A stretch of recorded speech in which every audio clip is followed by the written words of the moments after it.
என்ன வேணும் ஸ்கூலுக்கு எல்லாமே இங்கிருக்கு. Super Saravana Stores, Chennai, Madurai, Kovai.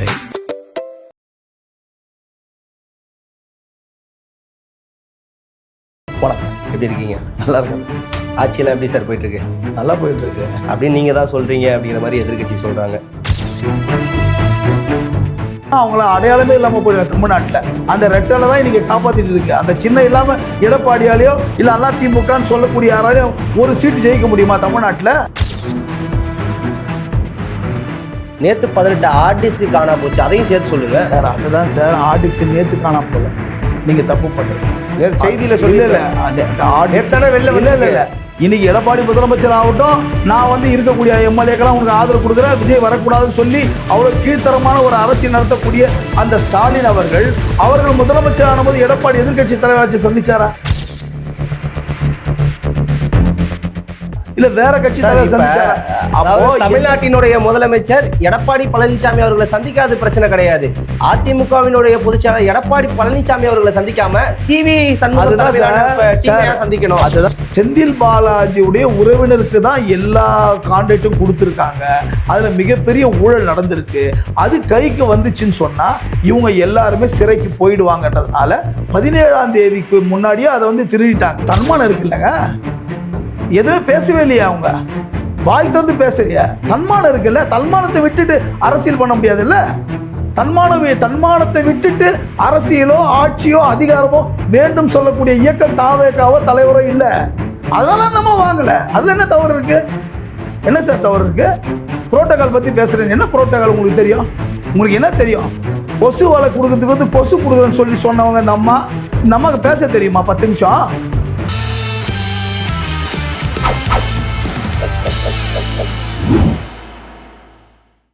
ஜம் தொலைக்காட்சி நேயர்களுக்கு வணக்கம். இன்றைய சிறப்பு நேர்காணலில் நம்மோடு தமிழக வெற்றி கழகத்திலிருந்து திரு மோகன் காந்தி அவர்கள் வந்துள்ளார். அவரிடம் இன்றைய அரசியல் சூழல் குறித்து விரிவாக வாதிப்போம். சார் வணக்கம். வணக்கம். எப்படி இருக்கீங்க? நல்லா இருக்கேன் தம்பி. ஆட்சியெல்லாம் எப்படி சார் போயிட்டுருக்கு? நல்லா போயிட்டுருக்கு அப்படின்னு நீங்கள் தான் சொல்கிறீங்க அப்படிங்கிற மாதிரி எதிர்கட்சி சொல்கிறாங்க. அதாவது ஃபுல்லாக சட்ட ஒழுங்கு பிரச்சனைகள் அதிகமாகிட்டே இருக்குது, மாற்றம் தரேன் அப்படின்னு சொல்லிட்டு வந்தீங்க, இதான் உங்கள் மாற்றமா? அப்படியான கேள்விகள்லாம் எழுப்பப்பட்டுருக்கு. இல்லை, அதாவது எதிர்கட்சின்னா குறைகள் சொல்ல தான் செய்வாங்க, அதில் உங்களுக்கு நல்லா தெரியும். பட் என்ன, இப்போது 25 நாள் 30 நாள் ஆகிருக்கு. இதில் என்ன நீங்கள் வந்து மாற்றம் இல்லை நீங்கள் என்ன சொல்கிறீங்க? அதை சொல்லுங்கள் பார்ப்போம். என்ன நடந்துச்சு சார்? இப்போ அதாவது திமுகவை பிரச்சார டைமில் நீங்கள் சொன்னீங்க பெண்களுக்கு பாதுகாப்பு இல்லாத அரசு திமுக அரசு அப்படின்னு சொல்லிட்டு. கண்டிப்பாக தாவேக்கா ஆட்சி நாங்கள் வந்தால் மாற்று சக்தியாக வருவோம், மாற்றத்தை தருவோம். நீங்கள் ஆமாம், தொடர்ந்து பெண்களுக்கு எதிரான பாலியல் வன்கொடுமைகள் இன்னைக்கு நடந்துகிட்டு தான் இருக்குது. அதாவது நீங்கள் நல்லா புரிஞ்சுங்க சார், இன்க்ளூடிங் கட்சியை சேர்ந்த உறுப்பினர்களே அதில் மாற்றாங்க. இல்லை அதுதான் சொல்கிறாங்க. அதாவது என்னுடைய இயக்கத்தை சார்ந்த உறுப்பினர்களே தவறு செய்கிறாங்க. அவங்க அப்படி சொல்லும்போது எல்லாமே வந்து இப்போது மக்களோட மக்கள் தான். அவங்களும் இந்த 8 கோடி மக்களில் ஒரு ஆள் தான். சரிங்களா? இப்போது நீங்கள் வந்து ஒரு ஆட்சி வந்து ஒரு 30 நாள் ஆயிருக்கு. இதுக்குள்ளே வந்து கிட்டத்தட்ட வந்து 50 ஆண்டு காலமாக வந்து திராவிட கழகங்கள் மாறி மாறி ஆட்சி ஆளுச்சு. அப்போது இந்த 50 ஆண்டு காலமாக அவங்க வந்து எப்படி பயணித்தாங்களோ, என்னென்ன பண்ணியிருக்காங்களோ, அதெல்லாம் வந்து ஒரு 20 நாள் 30 நாளில் வந்து உடனே மாற்றிட முடியுமா?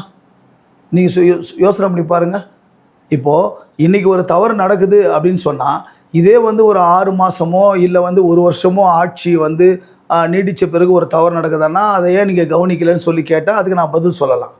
ஆனால் ஒரு 10 நாட்களுக்குள்ளே 20 நாட்களுக்குள்ளே நீங்கள் வந்து கேட்டிங்கன்னா, ஏற்கனவே அந்த திராவிட முன்னேற்ற கழகம் ஆட்சி நடந்துருந்தக்கூடிய தவறுகள், அந்த தவறுகள் அங்கேருந்த அதிகாரிகள் அவங்க செய்யப்பட்ட அந்த குற்றவாளிகளை வந்து கண்டுபிடிக்காமல் போனது, அதை வந்து சரியாக தண்டிக்காமல் போனது, அதனுடைய தொடர்ச்சி வந்து நடந்து கொண்டிருக்கு. அதை வந்து தடுக்கிறதுக்கான முயற்சிகள் மேற்கொண்டிருக்கோம்.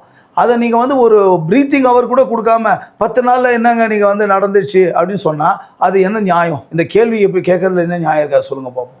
இல்லை சார், இப்போ எதிர்கட்சிகள்லாம் இதை தானே முன்வைக்கிறாங்க. அதாவது இவங்க வந்தாங்க, மாற்றம்னு சொன்னாங்க, அதுவும் இத்தனை வழக்குகளா தொடர்ந்து வந்து இரட்டை கொலை நடக்குது, புகழ்பெற்ற மதுரை மீனாட்சி அம்மன் கோயிலுக்கிட்ட வந்து ஒரு கொலை நடக்குது, தொடர்ச்சியா நடக்குது இல்லையா? நான் ஒரு நிமிஷம் 10 வயது சிறுமி பாலியல் நீங்க சொல்றதெல்லாம் அந்த 10 வயது சிறுமி பாலியல் கொடுமை பண்ணது, அது வந்து கொலை பண்ணது, அந்த விஷயங்கள் வந்தது. அதை வந்து நீங்கள் கூட ஒரு பத்திரிக்கையாளராக ஊடகவியலாளராக நீங்கள் பார்த்துருப்பீங்க. அதில் 2 குற்றவாளியில் ஒரு குற்றவாளி வந்து மா சுப்பிரமணியன் சொல்லிட்டு முன்னாள் சுகாதார அமைச்சர், அவர் கூட புகைப்படம் எடுத்தவராகவும், அதுக்கப்புறம் உதயநிதி ஸ்டாலின் கூட இருந்து புகைப்படம் எடுத்தவராகவும் வந்து எல்லாமே தான் வெளியே வந்திருக்கு. அதுக்கு என்ன சொல்ல போகிறீங்க? அப்போ இது எதாச்சும் நடந்ததா, இல்லை இந்த ஆட்சிக்கு களங்கம் கற்பிக்க வேண்டும்னு சொல்லி யாராச்சும் செஞ்சாங்களான்னு சொல்லிட்டு விசாரணை நடந்து கொண்டு இருக்குல்ல, அதுக்குள்ளே நீங்கள் ஒரு கேள்வி கேட்டால் எப்படி? அதுக்கு ஒரு முடிவு வரும். Okay sir. அதாவது ஒரு விஷயம் கேட்டுங்க சார், ஒரு ஆட்சி வந்து நீங்கள் இப்போது இந்த எதிர்கட்சியால் இந்த குற்றம் சாட்டுறாங்கல்ல, திராவிட முன்னேற்ற கழகம் எப்படி வந்தது, அண்ணா திராவிட முன்னேற்றம் எப்படி வந்தது? எம்ஜிஆரை வந்து திமுகவிலேருந்து வெளியே அனுப்பிச்ச உடனே அவர் வந்து அண்ணா திமுகன்னு சொல்லி உருவாக்குனார். ஆக வந்து இந்த அண்ணா திமுக வந்து மிகப்பெரிய பகையாளியாகத்தான் வந்து 50 ஆண்டு காலமாக அரசியல் பயணம் செஞ்சு மக்கள்கிட்ட அப்படி தான் சொன்னாங்க எல்லாத்தையும். நான் எம்ஜிஆரும் கருணாநிதியும் அவ்வளோ பெரிய பகையாளியாகவும், அண்ணா திமுகன்ற வேற, திமுகன்றது வேறன்னு சொல்லி மிகப்பெரிய குற்றச்சாட்டுகளை இரு கட்சிகளும் வச்சாங்க.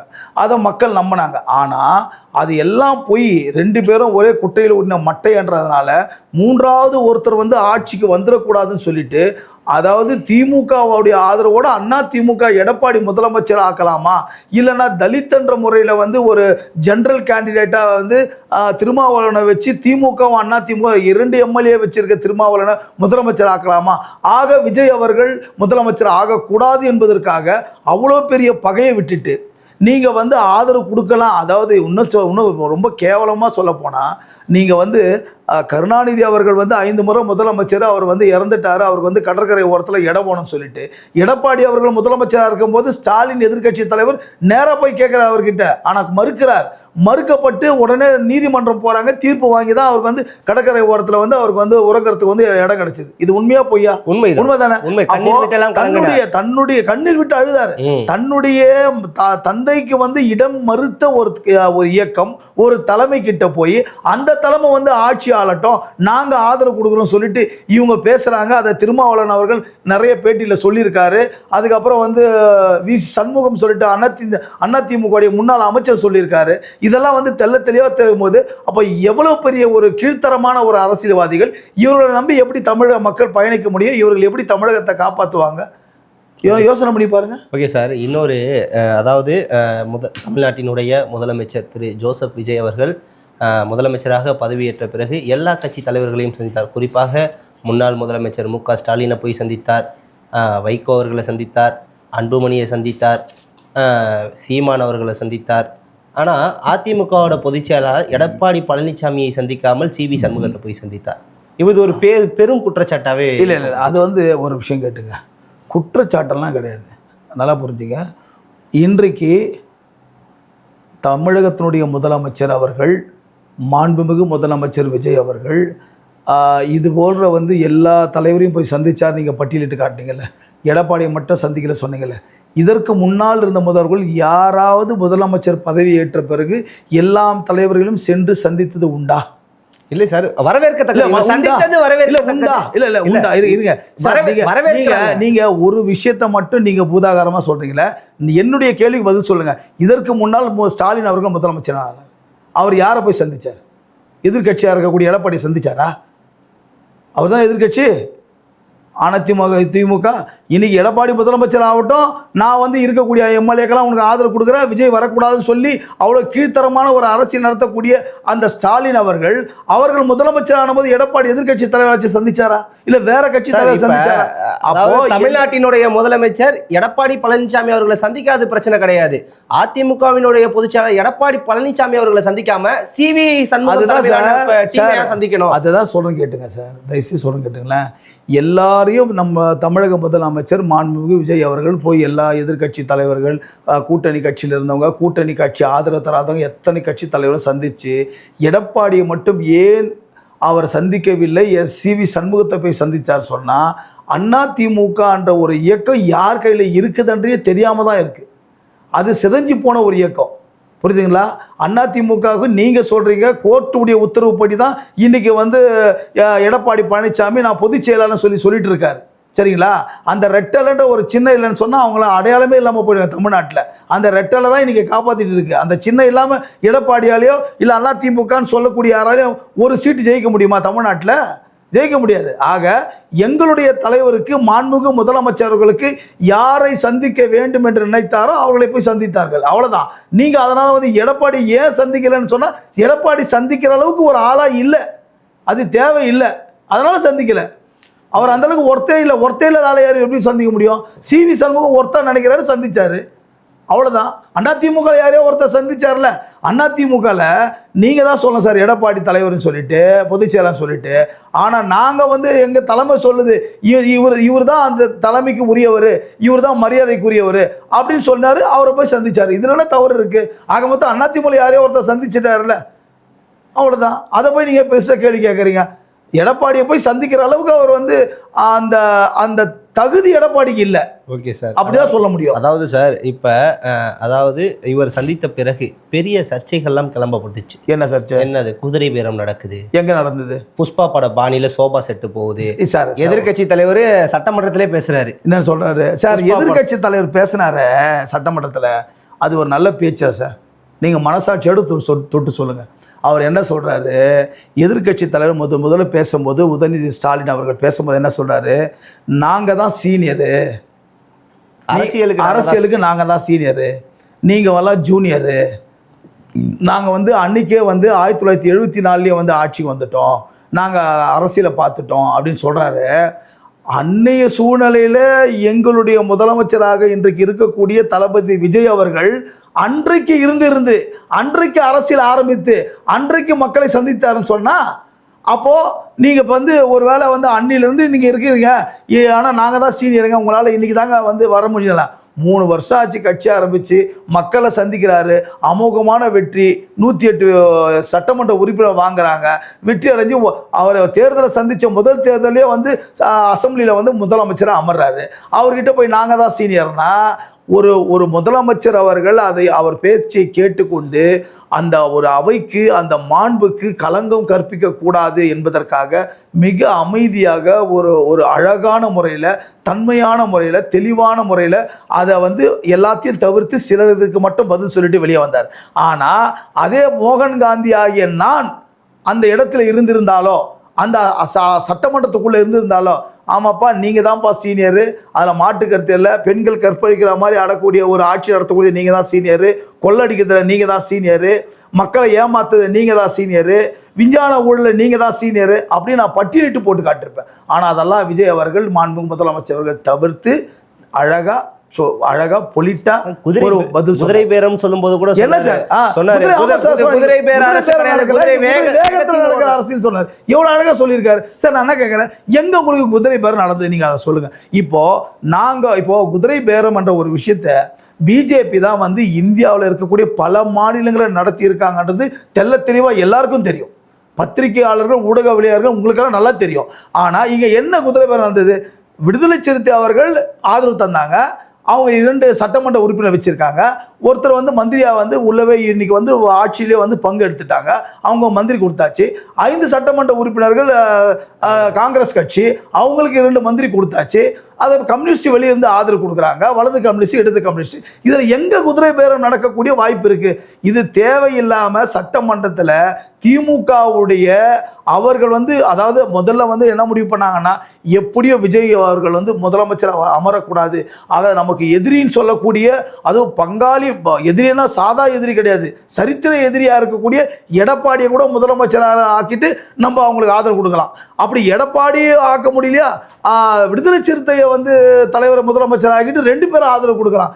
இப்படியெல்லாம் பல தூக்கம் இல்லாமல் பல முயற்சிகள் செய்து அதெல்லாம் தோல்வி அடைஞ்ச விரக்தியில் இவங்க என்ன பண்ணுறாங்கன்னா, சட்டமன்றத்தில் நம்ம பிரேமலதா விட்டு பேச சொல்கிறாங்க. முதல்ல அந்த மாதிரி பேசும்போது குதிரை பேரம் நடக்குது, எனக்கு வந்து ரொம்ப கவலையாக இருக்குது, இந்த மாண்புமிகு பெரிய இந்த வரலாறு கூடிய சட்டமன்றத்தில் வந்து இதை சொல்கிறதுக்கே எனக்கு வந்து இதுவாக இருக்குன்னு சொல்லிட்டு அந்த அம்மா பேசுகிறாங்க, பதிவு பண்ணாங்க.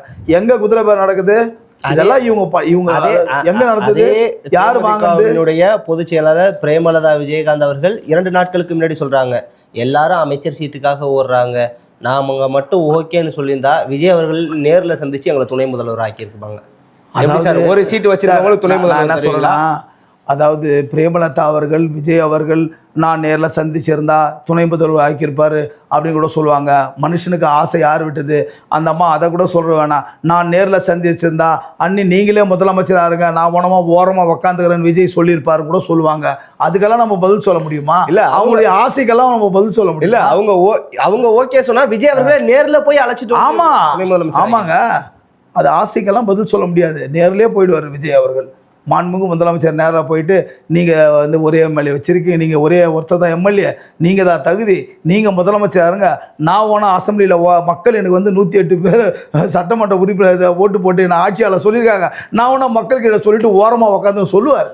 அவ்வளோ ஆசை, அந்த ஆசைக்கெல்லாம் பதில் சொல்ல முடியாது. ஓகே சார், இன்னொரு விஷயம் வந்து அந்த ஆரம்ப காலத்தில் அமமுகவிலேருந்து பெறப்பட்ட அந்த எம்எல்ஏ வந்து ஃபுல்லாக தாவேகாவுக்கு வந்து ஆதரவு கொடுக்கும்போது காமராஜ் கரெக்டாக சொன்னீங்க பாருங்கள்.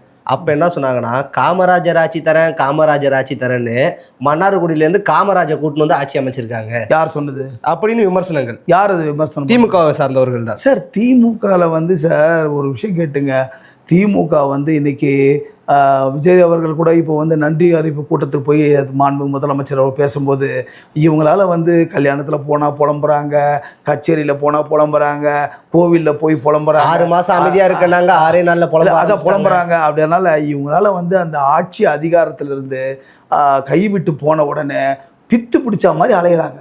இது இந்த பைத்தியக்கார கூட்டம் வந்து பேசுகிறது விமர்சனங்கள்லாம் பதில் சொல்ல முடியாது.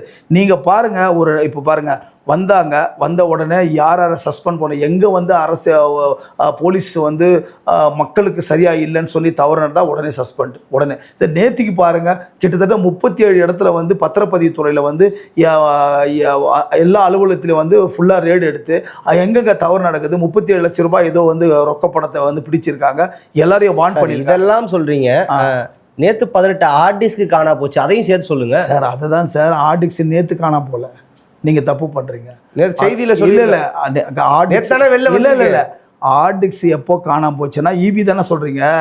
ஈபியில் வந்து எப்போ அது போச்சுன்னு சொன்னால் எலெக்ஷன் நேரத்தில், அதாவது 17ஆம் தேதி, அதாவது எலெக்ஷன் முடிகிற நேரத்தில் இவங்க என்ன பண்ணுறாங்கன்னா, இவங்களுக்கே வந்து ஒரு சந்தேகம் வந்து திமுகக்கு, நம்ம மீண்டும் ஆட்சிக்கு வருமா வரமாட்டோமா, ஒருவேளை வரலன்னு சொன்னால் நம்மளுடைய தரவெல்லாம் வந்து கிடச்சிச்சுன்னா நம்ம மேலே பெரிய தண்டனை ஆகிடும் சொல்லிட்டு 18 ஆர்டிஸ்க்கு வந்து எப்படி அதுவும், அதாவது அமைச்சர் வந்து ஆட்சி வந்து 10வது நாள் அமைச்சர் போகிறாரு, எங்களுடைய அமைச்சர் போகிறார், போய் ஆய்வு மேற்கொள்ளார். ஆய்வு மேற்கொள்ளும் போது அங்கே இருக்கக்கூடிய ஒரு அதிகாரியே சொல்லிடுறான், இது எங்கே கண்டுபிடிச்சிருவாங்கன்னு சொல்லிட்டு, சார் இத்தனை 18 ஆர்டிஸ்க்கு போய் இல்லை அப்படின்னு சொல்கிறான். சரி 18 ஆர்டிஸ்கில் எப்படி போச்சு, யார் எடுத்துன்னு போனாங்கன்னு சொல்லிட்டு உளவுத்துறையிட்ட சொல்லி, அதுக்கப்புறம் வந்து அந்த லஞ்ச ஒழிப்பு இலாக்காவில் சொல்லி அதை வந்து கண்டுபிடிக்கணும்னு சொன்னால், காவல்துறை வந்து அந்த சிசிடிவி கேமரா இருக்கும், ஃபுட்டேஜ் எடுப்போம், யார் வந்தாங்க யார் போனாங்கன்னு சொல்லி பார்க்கலான்னா கிட்டத்தட்ட அதாவது 59 வாரம் இருக்கு இந்த ஆட்சியில் வந்து 1 வார காலமும் 2 வார காலம் தான் அந்த இது வேலை செஞ்சுருக்கு. எது அந்த சிசிடிவி கேமரா, அதுக்கப்புறம் வேலையே செய்யலை. அப்போது திருடன் வந்து முதல்ல சிசிடிவி ஃபுட்டேஜ் இருக்கக்கூடாதுன்னு முதல்ல அதை திருடிட்டான். அது யார் பண்ணது? திமுக ஆட்சி தானே. அதை திருடிட்டு அதுக்கப்புறம் ஹார்ட் டிஸ்கே எடுத்துகிட்டு போயிட்டாங்க. அந்த ஹார்ட் டிஸ்கில் ஏன் எடுத்தாங்கன்னு சொன்னால், அதாவது செந்தில் பாலாஜி இருக்கார்ல, செந்தில் பாலாஜியுடைய உறவினருக்கு தான் எல்லா கான்ட்ராக்டும் கொடுத்துருக்காங்க, அதில் மிகப்பெரிய ஊழல் நடந்திருக்கு. அது கைக்கு வந்துச்சுன்னு சொன்னால் இவங்க எல்லாருமே சிறைக்கு போயிடுவாங்கன்றதுனால 17ஆம் தேதிக்கு முன்னாடியே அதை வந்து திருடிட்டாங்க. இப்போ ஆட்சிக்கு வந்த பிறகு திருடல, அவங்க ஆட்சி கைவிட்டு போவும் என்னைக்கு அவங்களுக்கு தெரிஞ்சுதோ அன்னைக்கே வந்து அந்த ஆர்டிஸ்ட்கெல்லாம் எடுத்துட்டாங்க. அது வந்து இன்னைக்கு என்ன இருக்குது, அதை கண்டுபிடிக்கணும், அவங்களுக்கு வந்து தண்டனை கொடுக்கணும். அது யார் யார் ஊழல் பண்ணாங்க, அதில் எவ்வளோ வந்து கொள்ளடிச்சிருக்காங்க, இந்த கொள்ளடிச்ச பணம் தான் அவங்க வந்து எக்கச்சக்கமாக செலவு பண்ணாங்கன்னு எல்லாருக்கும் தெரியும். ஓகே சார், அதை கண்டுபிடிக்கிறதுக்காக அரசாங்கம் எப்படி சொல்றீங்க? அதாவது நீங்க சொன்ன அதே செந்தில் பாலாஜி அவர்கள் சொல்லியிருக்காரு, முதல்ல மின்வெட்டை வந்து சீரமைங்க, ஹார்ட் டிஸ்க் திருட்டு என்றால் அது சம்மந்தப்பட்டவங்க மேல நடவடிக்கை எடுக்க வேண்டியதானே அப்படின்னு வந்து கேள்வி எழுப்புறாரு. அவருக்கு இப்ப தேர்தல் வச்சா கூட திமுக 200 தொகுதியில் ஜெயிக்குமா? ஆமாம் ஆமாம், முதல்ல அவரை ஜெயிக்க சொல்லுங்க. அவர் கரூரில் வந்து தன்னுடைய கோட்டை, கரூருடைய மன்னர், அவர் குறுநில மன்னர். இதில் ஒரு விஷயம் தெரிஞ்சுங்க, எலெக்ஷனுக்கு முன்னாடி, அதாவது நான் கடந்த 5 வருஷத்துக்கு முன்னாடி எதிர்கட்சியாக திமுக இருக்கும்போது இதே முதலமைச்சராக இருந்தால் தெரியுமா, ஸ்டாலின், முன்னாள் முதல்வர், அவர் கரூரில் போய் பேசுகிறாரு. தெரியுமா உங்களுக்கு என்ன பேசுனாருன்னு? கரூரில் போய் பேசும்போது இங்கே ஒரு கொள்ளக்கார அமைச்சர் இருக்காரு, திருட்டு அமைச்சர் இருக்காரு, போக்குவரத்து துறையிலெல்லாம் வேலை வாங்கி தரேன்னு பணத்தை எடுத்துட்டாரு, நான் ஆட்சிக்கு வந்த உடனே முதல் கையெழுத்து அவரை சிறைச்சாலைக்கு அனுப்புன்னு சொல்லி இது அனுப்பினாங்களா சார்? அது இவர் அனுப்பலையே, இவர் அனுப்பல. ஆனா அப்படி சொன்னவர் அவரை மந்திரியாக்கி மடியில வச்சுக்கினார், அவரை மந்திரியாக்கி மடியில வச்சுட்டாரு. அதுக்கப்புறம் அந்த மந்திரி தான் அதுக்கப்புறம் அவர் எங்கெங்க வந்து அது வந்து சட்டம் தன்னுடைய வேலை செஞ்சிச்சு. பப்ளிக் வந்து எவன் பணம் கொடுத்தானோ வேலை வாங்கி தரேன்னு சொல்லிட்டு அவன் சுப்ரீம் கோர்ட்டுக்கு போனான். அதனால வந்து தண்டனை அவர் வந்து உள்ள போனாரு. ஆனா அந்த கேஸ் இவங்க தானே போட்டாங்க சார். நான் என்ன சொல்றேன், கேஸ் இவங்க போட்டுக்கலாம் சார். அதுக்கு வந்து யார் வந்து அதுக்கு உயிரோட்டம் கொடுத்தது? உயிரோட்டம் யார் கொடுத்தது? அப்போ உயிரோட்டம் கொடுத்து அது சிறைக்கு போனார். சிறைக்கு போயிட்டு வெளியே வந்தவர் இன்னைக்கு வந்து சொல்றாரு, கோட்டையில் பெரிய ஓட்டை விழுந்துட்டு அங்கே கரூரில் ஒன்றுமே பண்ண முடியாமல் கரூரில் வந்து சில அசம்பாவித சம்பவங்களை நடத்தி எப்படியாச்சும் தலைவர் விஜய் அவர்களை, மாண்பு முதலமைச்சர் அவர்களை அந்த இடத்துக்கு வரவிடாமல் பண்ணுறதுக்கு அன்றைக்கே சதித்திட்டம் தீட்டி கூட அதையெல்லாம் தவிடு போடி ஆக்கி வந்த பிறகு அவரால் வந்து அந்த கரூரில் நின்று ஜெயிக்க முடியாமல் அங்கேருந்து போய் கோயம்புத்தூரில் போய் நின்னார். அதானே உண்மை. அதுக்கப்புறம் கோயம்புத்தூர்ல போய் நின்னவர் கரூர்லயே நிக்க முடியாம இன்னைக்கு அவர் சொல்றாரு 200 தொகுதியில ஜெயிக்கன்னா, நான் என்ன சொல்றேன், அந்த 34 கூட ஏன் விடுறாரு, அதையும் சேர்த்து சொல்ல வேண்டியதானே, 234 திமுக ஜெயிக்கும்னு சொல்லிட்டு அப்படிதானே சொல்லிட்டு சுத்திட்டு இருந்தாங்க. ஓகே சார், இப்போ நீங்கள் இவ்வளோ விஷயங்கள் வந்து சொல்கிறீங்க. இப்போ நன்றி தெரிவிக்கிறதுக்காக திருச்சி கிழக்கில் போனாங்க. திருச்சி கிழக்கு முதல்வர் விஜய் அவர்கள் போய் பேசின பேச்சு அவர் முதலமைச்சர் மாதிரியே பேசலை அப்படின்னு சொல்லிட்டு நேற்று உதயநிதி அவர்கள் கூட பேசுகிறாரு. அப்போ உதயநிதி மொதல் எதிர்கட்சி தலைவர் மாதிரி பேசுனாரா? நல்லா வந்துட போகுதுன்னு சொல்கிறீங்களே, மக்கள் வாயில நல்லா வந்துட போகுது. அதுதாங்க நான் சொல்கிறேன், கேட்டுங்க. பாருங்க, மக்களால் தேர்ந்தெடுக்கப்பட்ட முதலமைச்சர், மக்கள் அபிமானம் கொண்டு ஏழை எளிய மக்கள், விவசாய மக்கள், கூலி தொழிலாளர் மக்கள், சாமானிய மக்கள், பெண்கள், இளைஞர்கள், இன்னொன்று மட்டும் சொல்கிறது கேட்டுங்க, இளைஞர்களும் பெண்களும் சாமானிய மக்களும் அரசியலுக்கு வந்தால்தான் இந்த நாட்டில் நல்லாட்சி தர முடியும் அப்படின்ற தத்துவத்தை, அந்த தத்துவமாக இருக்காம செயல் வடிவம் கொடுத்து உலகத்திலேயே சாமானிய மக்களை அரசியல் பக்கம் திரும்பி பார்க்க வைத்த ஒரே தலைவன் மாண்புமிகு தமிழக முதல்வர் விஜய் என்பதை நீங்கள் மறந்துவிடக்கூடாது. அந்த சாதனை அவரால் மட்டும்தான் இந்த இந்திய திருநாடல்ல உலகத்திலேயே படைத்த ஒரே சாதனையாளர் மாண்புமிகு முதலமைச்சர். அந்த சாதனை படைத்தாரு. பணம் கொடுத்து ஓட்டு வாங்கினாதான் வந்து ஓட்டு போடுவாங்க அப்படின்றத உடைச்சாரு. அதுக்கு இருங்க, நீங்கள் என்ன கேள்வி கேட்க போறீங்கன்னு எனக்கு தெரியுது, உங்கள் மைண்ட் வாய்ஸ் எனக்கு தெரியுது, அதுக்கு நான் பதில் சொல்கிறேன். அதுக்கு பிறகு என்ன தெரியுமா பண்ணாரு? அதாவது நீங்கள் பார்த்தீங்கன்னா, நீங்கள் வந்து பெண்களுக்கு இடஒதுக்கீடு வேணும், தலித்துக்கு இடஒதுக்கீடு வேணும், போராடக்கூடிய அளவில் இன்னைக்கு பெரும்பான்மை தலித்துக்கு சட்டமன்ற உறுப்பினர்களாக. சார், அதில் இன்னொன்று பாராட்டக்கூடிய ஒரு விஷயம் நாங்களும் சொல்லிடுறோம். அதாவது எஸ்சி எஸ்டியை சார்ந்தவர்கள், அதாவது எஸ்சி எஸ்டி சார்ந்தவர்கள் வெறும் வந்து அந்த ஓகே எஸ்சி எஸ்டி சேர்ந்தவர்கள் வந்து ஒரு குறிப்பிட்ட துறை மட்டும்தான் அவங்களுக்கு ஒதுக்கப்பட்டு இருந்துச்சு. ஆனால் அதை சேர்ந்தவர்களுக்கு பள்ளி கல்வித்துறையும் உயர்பள்ளி கல்வித்துறையும் கொடுத்தது பாராட்டக்கூடிய விஷயம். அதாவது இன்னைக்கு வந்து நீங்கள் வந்து சட்ட வடிவில் புரட்சி பண்ணி அதை வந்து ஜெயிக்க முடியுமா, இல்லை போராட்டம் பண்ணி பெற முடியுமா அப்படின்ற ஒரு நோக்கத்தில் இருக்கும்போது நீ சட்ட வடிவம் வேணாம், புரட்சியும் வேணாம், போராட்டம் வேணாம் சொல்லிட்டு ரொம்ப சர்வ சாதாரணமாக எதை மக்கள் எதிர்பார்த்தார்களோ, எதை செய்ய முடியாது என்று சொன்னார்களோ, எதை செய்ய வேண்டும் என்று காத்து கொண்டிருந்தார்களோ அதை ரொம்ப சர்வ சாதாரணமாக ஏழை எளிய மக்களை, ஒரு ஆட்டோ தொழிலாளியை, ஒரு கடைகோடி தொண்டனை, சாதாரண மக்களை, சார் அசம்பிளிக்கு போனோன்னா 10 கோடி ரூபா செலவு பண்ணி ஆகணும், ஒரு சட்டமன்ற உறுப்பினர் வாங்கினா கட்சியில் வந்து 10 கோடி ரூபா கொடுத்தா சீட்டு வாங்கணும், 5 கோடி ரூபா செலவு பண்ணணும் அப்படின்னு அது இருந்தால் உள்ளவா பல இயக்கங்கள் எனக்கு தெரியும், பல இயக்கங்கள் உள்ள கதவு சாத்திட்டு ஏன்பா கூட 10 கோடி ரூபா இருக்கா, அதை வந்து லிக்விடாக காட்ட முடியுமா, இதெல்லாம் கேட்ட வரலாறுலாம் உண்டு, எங்களுக்கே தெரியும். ஆனால் அதெல்லாம் இல்லாமல் ஒரு சாதாரண குடிமகன் கூட சட்டமன்றத்தில் தன்னுடைய காலை பதிக்கலாம், தான் அமரலாம், பேசலாம் அப்படின்னு சொல்லிட்டு ஒரு உரிமையை. சார், சுதந்திரத்துக்கு அப்புறம் இந்த தமிழ்நாட்டில் வந்து இன்றைக்கி தான் சார் வந்து நீங்கள் சுதந்திரம் எதுக்கு வாங்கினீங்க? காந்தியடிகள், மகாத்மாலாம் எதுக்கு, சுபாஷ் சந்திர போஸ் எதுக்கு சுதந்திரம் வாங்கி கொடுத்தாரு? சாதாரண குடிமகனும் உயர்வான இடத்தில் போய் அமரலாம், அதுக்கு பணம் முக்கியம் கிடையாது, பணம் வந்து ஒரு அவசியமே இல்லை அப்படின்றத நோக்கத்தை வாங்கி கொடுத்தாங்க. அன்னைக்கு அவங்க என்ன நோக்கத்தில் வாங்கினாங்களோ அதை இன்னைக்கு தளபதி அவர்களை நிறைவேற்றிருக்காருங்க. இதை நீங்கள் மறுக்க முடியுமா? நீங்கள் இன்னைக்கு தான் நிறைவேற்றிருக்கு. நீங்கள் பாருங்கள், நீங்கள் அசெம்பிளியில் பார்த்தீங்கன்னா இன்றைக்கி தலித் மக்கள் பெரும்பான்மையான மக்கள் அசெம்பிளியில் வந்து சட்டமன்ற உறுப்பினராக இருக்காங்க. பெண்கள் பெரும்பான்மையாக சட்டமன்ற உறுப்பினராக இருக்காங்க. உங்களுக்கு ஒரு சாமானியுடைய குரல் சட்டமன்றத்தில் ஒலிக்குது இன்னைக்கு. ஓகே, முதல் பெண் அமைச்சரும் இருக்காங்க. பெண் அமைச்சர் இருக்காங்க. இல்லை, அன்னைக்கு வந்து ஒரு சாமானிய குரல் சட்டமன்றத்தில் வந்து கிட்டத்தட்ட 50 ஆண்டு காலமாக பெருந்தலைவர் காமராஜர் ஆட்சிக்கு பிறகு இந்த திராவிட கழகங்கள் ஆட்சியில் சாமானியன் கூட சட்டமன்றத்தில் ஒலிக்கவே இல்லை. நீங்கள் எந்த சட்டமன்ற உறுப்பினர் எடுத்து பாருங்க, அவங்களுக்கு ஒரு பெரிய பேக்கிங் இருக்கும். இப்போ திருநாவுக்கரசு இருந்தார் அதிமுகவில், அவருக்கு ஒரு பெரிய பேக்கிங் இருக்கும். சின்ன வயசில் அவர் சட்டமன்ற உறுப்பினர் ஆயிருக்கலாம். ஒரு எக்ஸாம்பிள் சொல்கிறேன், எனக்கு தெரிஞ்சு சொல்கிறேன். அதனால் யாராக இருந்தாலும் ஒரு பெரிய பேக்கிங் இருக்கும். ஒரு பெரிய, அதாவது ஒரு பொருளாதாரத்தில் வந்து அவங்க வந்து ஒரு வலுவான ஆட்களாக இருப்பாங்க.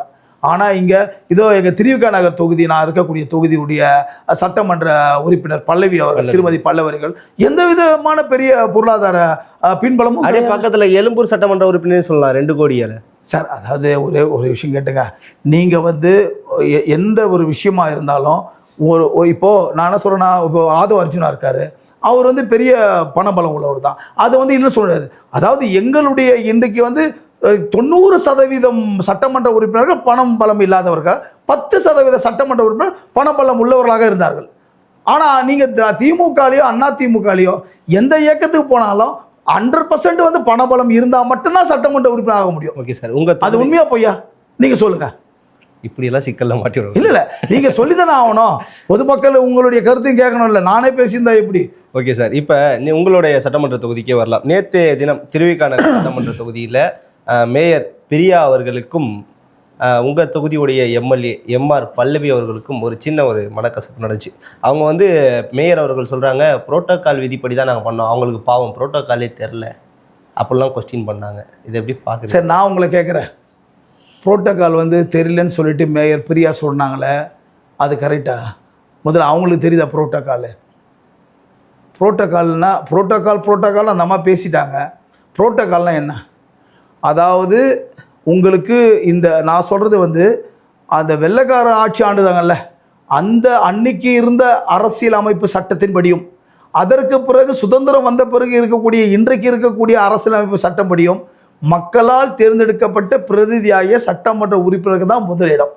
புரோட்டோக்கால் படி பார்த்தா முதல்ல வந்து மெழுகுவத்தியை வந்து பல்லவி அவர்கள் தான் சட்டமன்ற உறுப்பினர் ஏற்றி இருக்கணும். அதுதான் புரோட்டோக்கால். அவர்கள் தான் ரிப்பன் வெட்டி இருக்கணும். அதுதான் புரோட்டோக்கால். அதுக்கப்புறம் தான் மேயர். அதுக்கப்புறம் தான் வந்து உங்களுக்கு வந்து ஐஏஎஸ் ஆஃபீஸராக தான் சரி, ஐபிஎஸ் ஆஃபீஸராக தான் சரி. ஜெயலலிதா அவர்கள் ஒரு சட்டத்தை எடுத்து வந்தா தெரியுங்களா? மக்களால் தேர்ந்தெடுக்கப்பட்ட பிரதிநிதி வந்தால் எழுந்து நின்று வணக்கம் சொல்லி அவங்கள சல்யூட் அடித்து நீங்கள் அவங்க எழுந்துச்சு நிற்கணும். யார்? ஐஏஎஸ் ஐபிஎஸ் ஆஃபீஸர் சொல்லிட்டு ஒரு சட்டமே அசம்பிளி எடுத்துகிட்டு வந்தாங்க தெரியுமா? ஞாபகம் இருக்கா உங்களுக்கு? இது அவங்க சட்டம் எடுத்துகிட்டு வந்தாங்க. ஆக்சுவலாக வெள்ளைக்கார காலத்துலேருந்து அது இருக்குது. அதுக்கப்புறம் தான் அதை நடைமுறைப்படுத்த மாட்டாங்கன்னு சொல்லிட்டு அந்த அம்மா அந்த சட்டத்தை எடுத்துகிட்டு வந்தாங்க. ஆக்சுவலாக அது கிடையாது. மக்களால் தேர்ந்தெடுக்கப்பட்ட பிரதிநிதிக்கு அது இருக்குது. ஆனால் மக்களால் தேர்ந்தெடுக்கப்பட்ட பிரதிநிதி தானே மேயர் பிரியான்னு சொன்னாங்க கூட, அதில் யாருக்கு முதலிடம் சொன்னால் புரோட்டோக்கால்னு சொல்லி இந்த அம்மா பேசுகிறாங்களே, புரோட்டோக்கால் பிரகாரம் சட்டமன்ற உறுப்பினர் தான். அதுக்கு ஒரு சின்ன எக்ஸாம்பிள் சொல்ல கேட்டுங்க. ஜெயலலிதா இருக்கும்போது மேயராக இருந்தார், சட்டமன்ற உறுப்பினராக இருந்தார் ஸ்டாலின். அப்போ அந்த அம்மா ஒருவருக்கு ஒரு பதவின்னு சொல்லிட்டாங்க. அப்போ ஸ்டாலினை வந்து மேயர் பதவியை ராஜினாமா பண்ண தவிர சட்டமன்ற உறுப்பினர் பதவி ராஜினாமா பண்ணல. அப்போது மேயர் பதவி வேல்யூபிளாக இருந்திருந்தா ஸ்டாலின் அதை வச்சுருந்துருப்பார், சட்டமன்றத்தை ராஜினாமா பண்ணியிருப்பார். இது அவங்க கட்சியிலேயே தான் இந்த புரோட்டோக்கால்னு சொல்லி பேசுகிறாங்களே மேயர் அம்மா, அந்த அம்மாவுடைய கட்சியில் நடந்த விஷயத்தை தான் நான் ஞாபகப்படுத்துகிறேன். நான் தனியாக வெளியே இருந்து எதுவும் சொல்லலை. ஆக புரோட்டோக்கால் வந்து தெரியல, மேயருக்கு தெரியல, தவறாக சொல்கிறாங்க. அவங்க வந்து பண்ணது மிகப்பெரிய தவறு. ஆனால் சட்டமன்ற உறுப்பினராக இருந்து எங்களுடைய சட்டமன்ற உறுப்பினரை திருமதி பல்லவி அவர்கள் வேண்டுமென்று அவமதித்தார்கள். இன்னொரு விஷயம் கேட்டுங்க, நீங்கள் வந்து எந்த கட்சிக்கு வேணால் நீங்கள் வந்து இருந்து மேயராக இருக்கலாம். ஆட்சி மாறிச்சு, முதலமைச்சர் அவர்கள் மாறிட்டாங்க, நீங்கள் யாருக்குன்னா விசுவாசமாக இருந்துங்க, அது தேவையில்லை. ஆனால் உங்களுக்கு வந்து பிரியாவுக்கு மதிப்பா, பிரியா மேயருக்கு மதிப்பா? மேயர் பிரியாவுக்கு தானே மதிப்பு, அந்த மேயர் தான் மதிப்பு. அப்போ முதலமைச்சர் ஒருத்தர் வந்த உடனே அதை வந்து கண்ணியத்தோடு வந்து எங்களுடைய முதலமைச்சர் எதிர்கட்சி தலைவர் என்ற அந்தஸ்து இல்லாத போனாலும் சரி, ஸ்டாலின் அவர்கள் வீட்டில் போய் சந்திச்சாரு. ஆனால் இன்னைக்கு நீங்கள் மேயராக உட்காந்துருக்கீங்க, அரசாங்க பதவியில் இருக்கீங்க, மேயராக இருக்கீங்க. நீங்கள் நியாயப்படி பார்த்தா முதலமைச்சர் வந்து மேயர் சந்திச்சு இருக்கணும். அப்போ அங்கேயே உங்களுடைய ஆணவ போக்கு நீங்கள் சந்திக்காமல் மதிக்காமல் இருக்கிறீங்க சொன்னால் அங்கேயே உங்களுக்கு ஆணவ போக்கு. அந்த ஆணவ போக்கு தான் அவர் நாங்கள் சார்ந்த, எங்களுடைய தளபதி சார்ந்த, எங்களுடைய முதலமைச்சர் சார்ந்த ஒரு சட்டமன்ற உறுப்பினர் நீங்கள் வந்து நிகழ்ச்சிக்கு வர வச்சு நீங்கள் வந்து மெழுகுவத்தியை பாருங்கள். அந்த காணொலி நல்லா உங்களுக்கு தெரியும். மெழுகுவத்தியை இவங்க கை நீட்டுறாங்க, அவங்கலேருந்து கொடுக்காம இந்த அம்மா பக்கத்தில் இருக்கவங்க கிட்ட கொடுக்குறாங்கன்னா அது எந்த அளவுக்கு ஒரு ஆணவ போக்கு. அது ரெண்டாவது நிகழ்ச்சியில் அவங்க கிட்ட கொண்டு போய் கொடுக்குறாங்க, பல்லவி அவர்கள் வாங்கலை. ஆமாம் சார். சார் எல்லாருக்கும் ஒரு தன்மானம் இருக்கு இல்லைங்க, எதுவுமே பேசவே இல்லையா, அவங்க வாய் திறந்து பேசலையா, தன்மானம் இருக்குல்ல. தன்மானத்தை விட்டுட்டு அரசியல் பண்ண முடியாதுல்ல. தன்மானத்தை விட்டுட்டு அரசியலோ ஆட்சியோ அதிகாரமோ வேண்டும் சொல்லக்கூடிய இயக்கம் தாவேக்காவோ தலைவரோ இல்லை. அதனால நம்ம வாங்கலை. அதில் என்ன தவறு இருக்கு? என்ன சார் தவறு இருக்கு? புரோட்டோகால் பற்றி பேசுகிறேன். என்ன புரோட்டோகால் உங்களுக்கு தெரியும்? உங்களுக்கு என்ன தெரியும்? கொசு வலை கொடுக்கறதுக்கு வந்து கொசு கொடுக்குறேன்னு சொல்லி சொன்னவங்க இந்த அம்மாவுக்கு பேச தெரியுமா? 10 நிமிஷம் தெரியுமா? நான் தவறாக சொல்லலை. உங்களுடைய பொறுப்புக்கு ஏற்ற மாதிரி நீங்கள் நடந்துக்கணும். உங்களுடைய காழ்ப்புணர்ச்சியோ உங்களுடைய அரசியலையோ இந்த மாதிரி பொது நிகழ்ச்சியில் இன்னொரு இயக்கத்தை சார்ந்த அதை உங்களுடைய ஒரு நல்ல பதவியில் இருக்கக்கூடிய ஒருத்தர்கிட்ட வந்து, அதுவும் பெண், மக்கள் தேர்ந்தெடுக்க பிரதிநிதி, அவங்களும் பெண், அவங்கக்கிட்ட நீங்களும் ஒரு பெண்ணாக இருந்துங்கன்னு இந்த மாதிரி காழ்ப்புணர்ச்சியில் பொது நிகழ்ச்சியில் அவங்கள வந்து அவமானப்படுத்துது, அசிங்கப்படுத்துதுன்னு சொன்னால், இப்போ இந்த அம்மா வந்து கொடுத்து தான் ஒரு குத்து விளக்கை ஏற்றி தான் எங்களுடைய சட்டமன்ற உறுப்பினர் பல்லவிக்கு வந்து பெரிய கௌரவம் வரப்போகிறது ஒன்றும் இல்லை. நாங்கள் 5 வருஷமாக அந்த அம்மா எல்லா இடத்துலையும் அந்த அம்மா குத்து விளக்கு ஏற்ற தான் போகிறாங்க. இந்த அம்மா கதை இது கடைசி குத்து விளக்கு மேயர் பிரியா ஏற்றுனது. இதுக்கப்புறம் எங்கே குத்து விளக்கு ஏற்ற முடியாது. ஓகே சார், இறுதியாக ஒரே ஒரு கேள்வி. ஏன்னா நீண்ட நேரம் வந்து பேசியிருக்கோம், தொடர்ச்சியாக இதற்கு அப்புறமா அடுத்தடுத்த நிகழ்வுகளை பேச தான் போகிறோம். இருந்தாலும் இறுதி கேள்வி, எல்லாரும் வைக்கக்கூடிய மிகப்பெரிய ஒரு விமர்சனம் தாவேக்கா மேலே, இது ரியல் ஆட்சி இல்லை, ரீல்ஸ் ஆட்சி அப்படின்னு அலட்சியம போக்கில் வந்து ஒரு இதை சொல்கிறாங்க. அதை எப்படி பார்க்குறீங்க சார்? அதாவது சார், நான் என்ன சொல்கிறேன்னா, இப்போ நீங்கள் பொதுவாக சொல்கிறீங்க எல்லாம் விமர்சனம் வைக்கிறாங்கன்னு சொல்லிட்டு, அது யார் சார் அந்த விமர்சனம் வைக்கிறது? அதை சொல்லுங்க. எல்லா கட்சி தலைவர்கள் தான் சார். சார் எல்லாருக்கும் வேறு என்ன சார் இருக்குது? அதிகாரம் போயிடுச்சு, எதிர்பார்த்து நடக்கலை, இனிமேட்டு சம்பாதிக்க முடியாது, வீட்டுக்கு ரேடு வரும், தவறு பண்ண முடியாது, நீங்கள் நினச்சது நடக்காது, நீங்கள் ஃபோனில் சொன்னோன்னா அதிகாரி வீட்டுக்கு வரமாட்டான், இனிமேட்டு எல்லாமே வந்து வேறு மாதிரி நடக்கும், அரசாங்கமே வந்து மக்களுக்காக இருக்கக்கூடிய அரசாங்கம், நீங்கள் வந்து மக்களை துன்புறுத்தியோ மக்களை வந்து அலக்கழிச்சியோ இல்லை மக்களை உதாசீனப்படுத்தியோ ஒரு அதிகாரி இனிமேட்டு அரசு அந்த சீட்டில் உட்கார முடியாது. அப்படி இருக்கும்போது அந்த வைத்தியர் பேச தான் செய்வான், ரீல்ஸ் ஆட்சி சொல்லுவான், எல்லாம் தான் சொல்லுவான். அதுக்கெல்லாம் போய் பதில் சொல்ல முடியுமா? முட்டா பசங்களுக்கோ இல்லை வந்து இது மாதிரி வந்து ஒரு என்ன சொல்கிறது, இப்போல்லாம் எல்லாம் சுயநினைவு எழுந்துட்டு இருக்காங்க எல்லாமே. நீங்கள் சொல்கிற ஆட்கள்லாம் சுயநினைவு இல்லை, அநேகமாக செலக்டிவ் அமினேசியான்னு சொல்லிட்டு ஒரு வியாதி இருக்குது தெரியுமா, ஞாபகம் மருதி வியாதி. ஆனால் முதல்ல அவன் பேர் அவனுக்கு ஞாபகம் இருக்குதா, இல்லை அவங்க வீட்டில் அவன் பொண்டாடி பேர் ஞாபகம் இருக்குதா, இல்லை அவங்க அப்பா பேர் ஞாபகம் இருக்குதா தெரியாது. அந்த மாதிரி சூழ்நிலைக்கு ஆகிட்டாங்க இப்போ இருக்கிறவங்கலாம். ஆனால் அவங்கெல்லாம் சொல்கிறதுக்கெல்லாம் விமர்சனத்துக்கெல்லாம் பதில் சொல்ல முடியாது சார்.